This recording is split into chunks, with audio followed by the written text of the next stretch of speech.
नमस्कार मंडळी, स्वागत आहे तुमचं आमच्या चॅनलमध्ये। आवाज महामुंबईचा, शोध बातमीचा, कौल मनाचा। चला तर मग आमचे चॅनल लाईक करा, शेअर करा आणि सबस्क्राइब करा। धन्यवाद।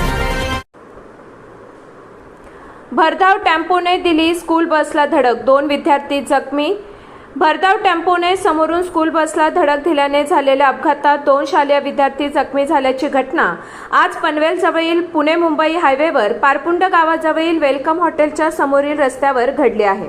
स्कूल बस चालक संदीप मोहिते हा त्याच्या ताब्यातील MS06Z7855 ही घेऊन जात असताना समोरून आलेल्या टेम्पो क्रमांक MS01CV7798 वरील चालक मिलिंद सकपाळ वय वर्ष 43 राहणार मुंबई याने रस्त्याच्या परिस्थितीकडे दुर्लक्ष करून त्याची गाडी हयगईने चालवून समोरून स्कूल बसला जोरात धडक दिल्याने झालेल्या अपघातात स्कूल बसमधील 8 वर्षीय मुलगी तसेच 16 वर्षीय मुलगा हे दोघे जखमी झाले आहेत। तसेच स्कूल बसचे सुद्धा मोठे नुकसान झाले आहे।